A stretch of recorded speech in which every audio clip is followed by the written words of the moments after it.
filme pas spécialement dans ce sens d'habitude, sauf que là je me suis dit que vous seriez accompagnés par mon sapin, voilà. Mon sapin et moi, nous allons vous accompagner pour un... Enfin, nous allons vous accompagner, non pas du tout, vous allez nous accompagner pour ma petite vidéo d'explication de ma petite nouvelle romance de Noël. Ma petite nouvelle romance de Noël, j'ai absolument une de ma phrase. Romance de Noël, non, j'arrive pas à le dire hein, vraiment. Pour la sortie de ma nouvelle, qui est une romance de Noël FF, donc qui s'appelle du chocolat chaud et des bretzels, voilà, qui sort en fait aujourd'hui chez les éditions Reine de Cœur, excusez-moi, quand j'enregistre cette vidéo, nous ne sommes pas encore le 9 novembre. Le 9 novembre, décidément, elle est difficile à faire aujourd'hui cette vidéo. Je reprends. Donc ma nouvelle sort officiellement aujourd'hui, le 9 décembre. Et avant toute chose, je tiens quand même à signaler que hier, c'était mon anniversaire. Voilà, hier j'ai eu 30 ans. Donc quoi de mieux du coup pour fêter mes 30 années de vie et d'existence sur Terre. Enfin, ma 31e année comme dirait mon père, mais c'est déjà que je viens d'avoir 30 ans, hein, peut-être pas obligée tout de suite de passer aux 31. Non, en vrai je vis très bien. Hein. C'est juste que du coup je suis là, genre pourquoi tu veux me rajouter un an donc moi et mon sapin de Noël, nous voudrions vous présenter ma nouvelle. Donc on va suivre Adeline, qui est une jeune libraire et autrice, qui attend désespérément dans un café berlinois qu'un serveur arrive parce qu'elle trouve qu'il a un très beau sourire et elle se dit que du coup ça sera une source d'inspiration pour son personnage qui récolte les sourires pour le ministère du Bonheur afin de pouvoir les offrir aux nécessiteux et aux personnes qui souffrent du coup de chagrin pour leur redonner du bonheur et de la joie. Donc elle est dans ce café, elle attend et au moment où elle doit partir, eh bien elle rentre malheureusement dans une jeune femme, voilà, totalement par hasard bien sûr, elle lui rentre dedans et en fait elle fait tomber par terre son café et le bretzel qu'elle tenait dans la main qui se noie dans le café. Voilà, donc prise d'épouvante, désolée, elle dit bah écoute, y a pas de problème, je te rachète une pâtisserie et une boisson. Et ben de fil en aiguille, elles vont se mettre à discuter et puis elle va l'inviter à passer Noël avec, enfin voilà. Vous verrez, c'est une nouvelle qui fait à peu près une centaine de pages, je pense, non je ne pense pas, sur mon fichier Word ça faisait une centaine de pages, je ne sais pas combien ça fera sur ce fichier là, donc c'est une nouvelle qui va être disponible uniquement en format numérique parce que bah, c'est un format quand même qui est assez court, donc ça se lit assez vite, donc il n'y a pas d'impression papier, voilà. Et pour vous donner du coup le résumé, mais voilà, ça vous mettra quand même dans une ambiance de Noël, et moi je trouve que rien de mieux pour débuter du coup Noël que un sapin, des comédies de Noël à la télévision et une petite nouvelle tranquillou bilou. Et du coup, parce qu'on va quand même faire les choses un petit peu mieux, parce que là ça commence à devenir n'importe quoi ce que je fais. Et du coup, pour vous lire le résumé. En ce 20 décembre, Adeline attend patiemment dans un café de Berlin l'arrivée du serveur au sourire charmant. Ce sourire qui lui donne la motivation nécessaire pour avancer dans l'écriture de son roman. Mais alors qu'elle s'apprête à rentrer chez elle, lasse de ne pas apercevoir celui qu'elle espérait, la libraire percute une jeune femme et envoie sa tasse de chocolat chaud valser sur le sol, noyant au passage le bretzel qui l'accompagnait. Rip, bretzel. Honteuse, Adeline propose à la mystérieuse inconnue de réparer son erreur en lui rachetant une boisson et une pâtisserie. Cette dernière accepte à une seule condition, qu'Adeline les partage avec elle. Le simple geste d'excuse se transforme rapidement en un déjeuner et le temps file à toute vitesse. Au moment de se séparer, sur un coup de tête, Adeline demande à Chloé si elle souhaite passer Noël avec elle et ses amis, rêvant secrètement d'entendre un oui. Face au trouble qu'elle ressent, Adeline est prête à tout pour recroiser cette femme au sourire aussi beau que touchant. Voilà, donc je suis très contente de cette couverture, je la trouve très jolie, je la trouve très Noël. Voilà, il y a du rouge, il y a des flocons, ça me met en joie. Voilà, donc pour la petite explication quand même, à la base, cette histoire je l'ai écrite pour un concours qui était proposé par les éditions YBY, ça se dit peut-être en anglais, hein, mais je ne parle pas anglais. Donc je l'avais écrit pour un petit concours, c'était Noël et nourriture, je crois. Donc il y avait 5000 signes au tout départ. Et puis ensuite, cette nouvelle a été publiée aux éditions Yéna Éditions. Donc elle a eu une première existence du coup dans une maison d'édition qui malheureusement a fermé quelques mois plus tard. Et j'avais rencontré en 2022 les éditrices de Reine de Cœur lors de la Yukon à Villejuif et bah, j'avais bien aimé en fait ce qu'elles faisaient.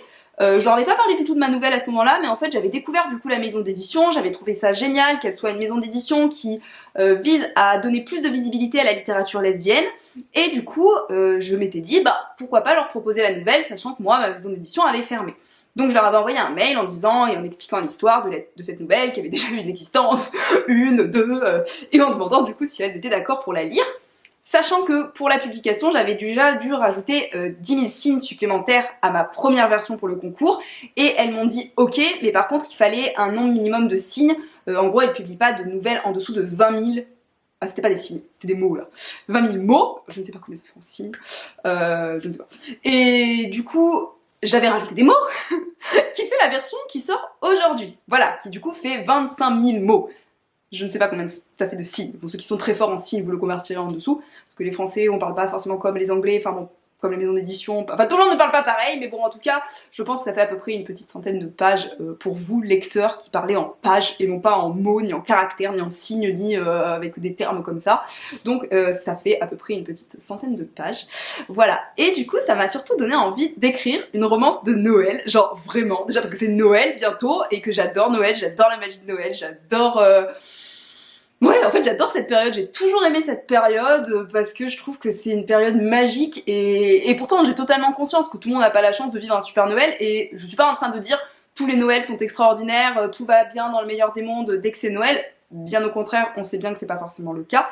Mais je trouve que toute la magie, toute la joie qui transparaît de ces romans de Noël ou de ces séries de Noël, de ces films de Noël, ce qui est génial, c'est qu'en fait, même s'il y a des dramas, on sait qu'à la fin, tout se finit bien. Et je trouve ça trop bien. Enfin, au final, on se dit, waouh, c'est trop, enfin, c'est magique, c'est beau, c'est... Voilà. Et je me suis dit, moi aussi, je veux ma romance de Noël. Alors, cet été, je m'étais déjà dit que je voulais écrire une romance de Noël. J'avais commencé un texte qui était un roman MM parce que j'étais en pleine période de Jeux Olympiques et que je voulais à tout prix faire quelque chose sur un plongeur tricoteur qui tombait amoureux de quelqu'un qui organisait un gala de charité. Enfin, donc j'étais dans mon idée comme ça du gala de charité et de reverser les droits pour des associations LGBT et militantes.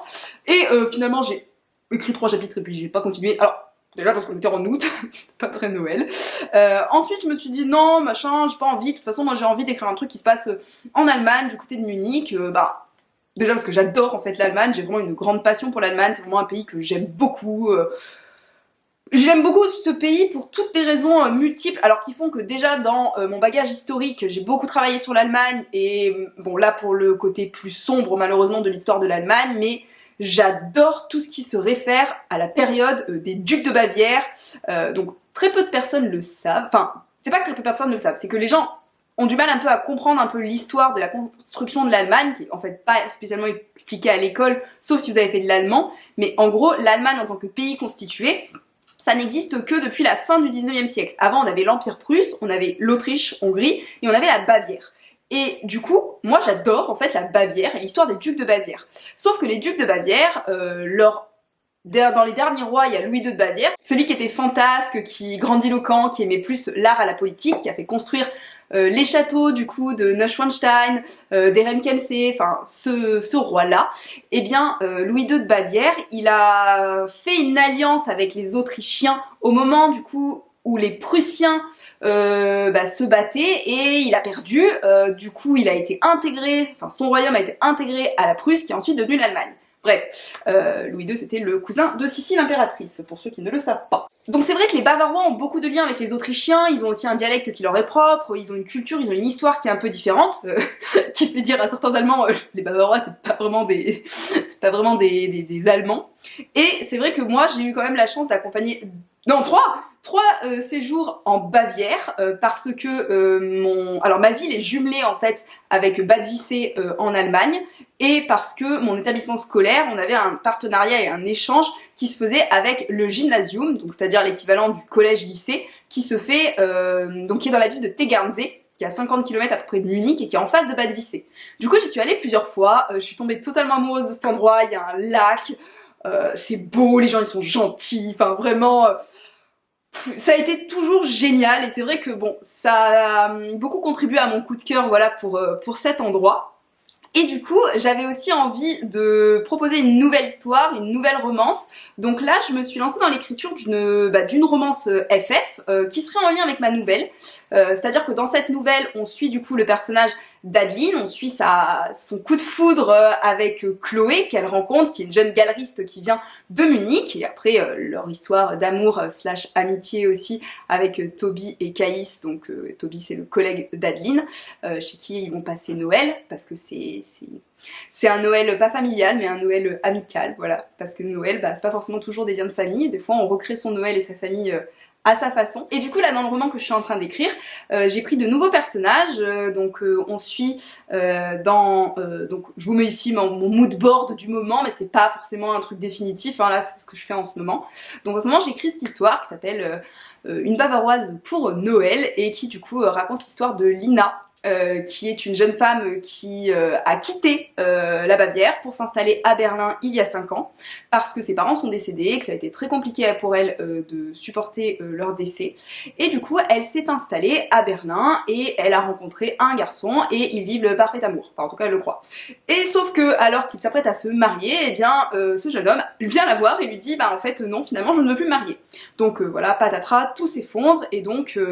elle se dit que l'année est pourrie, quoi, donc elle s'en va, elle quitte Berlin, et elle laisse du coup ses collègues de travail, donc Toby et Adeline, dans la librairie, et elle va partir à Tegernsee, en se disant, je vais m'enfermer dans mon chalet, je vais pleurer, je vais déprimer pendant 2 semaines. Voilà, sauf que là-bas, elle va retrouver du coup son ancienne camarade de classe qui s'appelle Andrea, avec qui elles ont un petit peu des atomes crochus à cause d'une histoire, d'un passé, voilà, et du coup, bah voilà, je n'en dirai pas plus parce que bah il faudra que déjà, déjà il faut que je termine du coup le récit. Ensuite parce que ben si un jour vous êtes amené à le lire, il faut pas trop que je vous spoil, voilà voilà. Et bon, bah j'ai bon espoir de croire que peut-être... Enfin, ce que j'aimerais ensuite, une fois que j'ai fini ce roman, c'est pouvoir déjà le proposer en lecture à mes bêta-lecteurs, pour savoir ce qu'ils en pensent, pour améliorer l'écriture du roman en soi, le fond, la forme, faire ce genre de choses, et ensuite l'envoyer du coup aux éditions Reine de Cœur qui publient du coup ma nouvelle, pour voir si ça leur plairait ou pas, voilà. Donc j'ai très hâte de pouvoir leur envoyer et d'avoir surtout leur avis. Mais avant ça, du coup, j'ai surtout hâte que vous lisiez la nouvelle, donc n'hésitez pas surtout, donc disponible en format numérique, vous pouvez bien sûr l'acheter, vous pouvez bien sûr l'acheter, vous devez l'acheter parce que c'est Noël et parce que c'est mignon et parce que voilà. Et n'hésitez pas, si vous la lisez, à me dire en commentaire du coup ce que vous en aurez pensé, voilà. Et également, tiens, d'ailleurs, je m'assomme, décidément cette vidéo est compliquée. Oui, et du coup je termine sur, n'hésitez pas à mettre en commentaire des recommandations de nouvelles, de romances ou de romans tout simplement, où il y a des personnages féminins qui ont des relations avec des personnages de genre féminin également. Parce que je trouve que, enfin je pense que je ne suis pas la seule à le trouver, mais la littérature lesbienne est quand même très invisibilisée. Autant la littérature MM, qui est souvent une littérature écrite par des femmes pour des femmes, qui est plutôt une littérature... alors, j'aime pas dire ça, parce que moi je sais que quand j'écris du MM, c'est pas dans cette optique que je le fais. Moi quand j'écris de la littérature LGBT, c'est davantage pour sortir justement des injonctions du masculin-féminin et du cliché du masculin-féminin. Donc moi quand j'écris du MM ou du FF, je veux pas qu'il y en ait un qui joue le garçon et un qui joue la fille, je vois pas l'intérêt sinon d'écrire de toute façon des relations justement qui sortent des stéréotypes. Mais c'est vrai qu'on voit beaucoup quand on lit de la littérature, notamment MXM, ces stéréotypes qui sont reproduits, qui sont en fait des stéréotypes hétéronormatifs qui du coup n'ont pas finalement leur place normalement dans une littérature qui serait une littérature queer. Voilà, donc moi je sais que j'aime beaucoup écrire de la littérature queer parce que justement on sort des injonctions de la littérature hétérosexuelle, et enfin en tout cas des romances hétérosexuelles qu'on trouve en majorité dans la littérature. Donc n'hésitez pas voilà, à mettre des recommandations, parce que si on voit beaucoup de littérature dans laquelle on a des relations hétéros ou des relations du coup plutôt gays, eh bien on n'en a pas beaucoup sur de la littérature avec des relations lesbiennes. Donc on n'hésite pas, on met en commentaire, comme ça les autres peuvent partager, comme ça moi aussi je peux avoir des recommandations, et bien sûr on va jeter un coup d'œil du coup au site des éditions Reine de Cœur, parce que ben là pour le coup si vous voulez trouver des romans, des romances de tout genre confondus avec des personnages qui ont une relation avec des femmes, enfin des femmes qui ont une relation avec des femmes, eh bien vous en trouverez plein, donc autant aller directement là-bas.